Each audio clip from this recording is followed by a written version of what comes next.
तो यहाँ से आपका जो है कह रहा है, देखिएगा कि एफ इज इक्वल टू आ गया 1 इंटू क्यू भी साइन थीटा। हाँ, तो एफ इज इक्वल टू अगर हम लोग निकालते हैं क्यू भी साइन थीटा होता है। इसके बाद एक आपका वेक्टर प्रोडक्ट में हम लोग का फॉर्मूला होता है A cross B is equal to A B sine theta. हाँ, फॉर्मूला आप लोग को ध्यान में होगा, A cross B is equal to A B sine theta n होता है।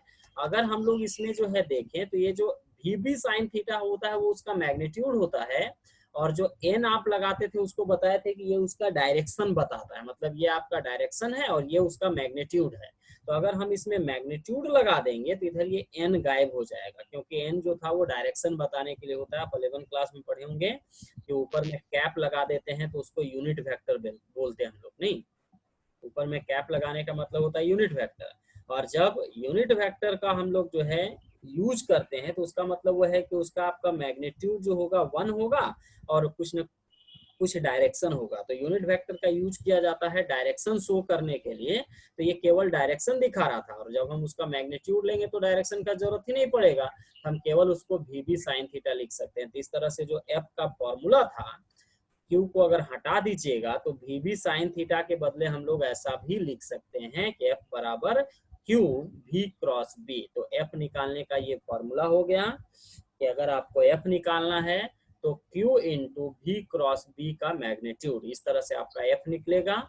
अब इसी को थोड़ा और आगे बढ़ाया गया है, देखिएगा ये फॉर्मूला हो गया, इसको आगे के लिए याद रखिएगा, आगे हम लोग यूज करेंगे। अगर एफ निकालना है तो दो तरीके का एफ आप लोग अभी आप ध्यान में रखिएगा। एक एफ पहले हम लोग निकाले हैं जिसको बोलते थे इलेक्ट्रिक फोर्स। तो एफ बराबर वहां फॉर्मूला था Q इंटू ई। लास्ट जो एग्जाम लिए थे उसमें भी आपको उससे क्वेश्चन था, एफ बराबर क्यू से। तो Q अगर पता है और इलेक्ट्रिक फील्ड इंटेंसिटी पता है, दोनों को इंटू कर देंगे तो उससे आपको जो है इलेक्ट्रिक फोर्स निकल जाएगा।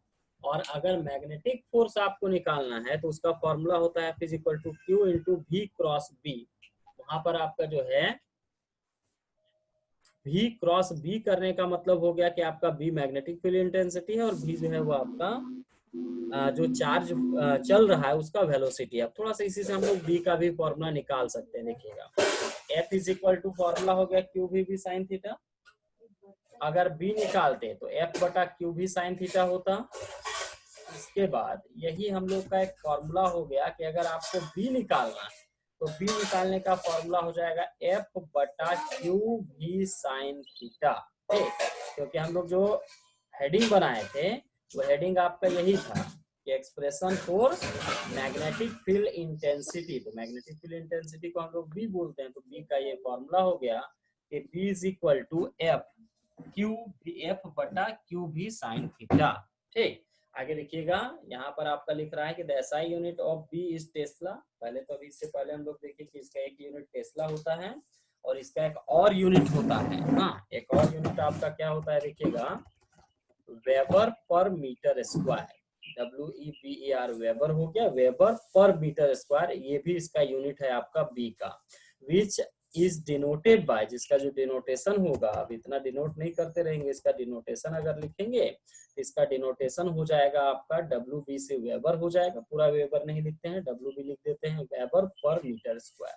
मतलब जनरली हम लोग टेस्ला यूज करेंगे। हाँ, लेकिन अगर हम लोग को जरूरत पड़ेगा तो उस समय वेबर पर मीटर स्क्वायर इस यूनिट का भी यूज हम लोग कर सकते हैं। अगर इसका यूनिट हम लोग समझ गए, इसका डायमेंशन भी समझ लेते हैं कि इसका डायमेंशनल फॉर्मूला कितना होगा। तो इसके लिए फिर ऊपर चले जाइएगा, देखिएगा बी बराबर आपका एफ बटा क्यू भी साइन थीटा है। तो एफ जो होता है फोर्स हो गया, तो फोर्स का आपका ऐसा यूनिट होता है आपका MLT-2। ठीक, इसके बाद आपका है क्यू। क्यू मतलब होता है चार्ज, चार्ज का होता है आपका ampere by time, ampere into time. Formula होता है आप लोग को याद होगा, I is equal to Q by T.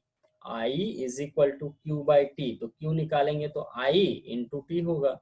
तो आई का आपका जो है डायमेंशनल फॉर्मूला होता है एम्पियर, करंट का एम्पियर होता है, और टाइम है तो आपका टाइम के लिए टी लिखिएगा। उसके बाद है भी, ऊपर में देखिएगा क्या है, क्यू हो गया, उसके बाद भी है। तो भी के लिए अगर लिखेंगे LT-1 होता है। उसके बाद है साइन थीटा। तो साइन थीटा एक डायमेंशन लेस क्वांटिटी है, इसका कोई डायमेंशन नहीं होता है, कोई भी मैथमेटिकल रेशियो का डायमेंशनल फॉर्मूला नहीं होता है, इसलिए इसका डायमेंशनल फॉर्मूला हम लोग हटा दिए। तो कुल मिला के देखिएगा यहाँ से जो कट रहा है, L से L कट गया, T-1 से T-2 कट जाएगा, तो जो बच जाएगा वो हो गया MLT माइनस 1/80, उसको ऊपर भेज दीजिएगा तो ये हो जाएगा MA-1T-2। ये हो गया आपका डायमेंशनल फॉर्मूला ऑफ बी। तो इस तरह से हम लोग इसका यूनिट समझ गए हैं, फॉर्मूला समझ गए हैं कि अगर आपको जो है फॉर्मूला निकालना है तो क्या होगा, उसका डायमेंशनल फॉर्मूला कितना होगा मैग्नेटिक फील्ड इंटेंसिटी का, ये समझे। ये फॉर्मूला हम लोग वैसे ध्यान में नहीं रखते हैं, जनरली हम लोग जो एफ निकाले वही फॉर्मूला याद रखते हैं, तो याद कर लीजिएगा F is equal to Q V sine theta, ऐसे याद रखते हैं। अभी जितना भी फॉर्मूला आपको आगे मिलेगा उसी फॉर्मेट में मिलेगा, क्यू रहेगा, भी रहेगा, बी रहेगा, साइन थीटा, कॉस थीटा, इस टाइप से रहता है। तो मैग्नेटिक फोर्स निकालने का फॉर्मूला एफ जो हो गया वो हो गया आपका क्यू भी बी साइन थीटा, इतना लंबा फॉर्मूला होता है।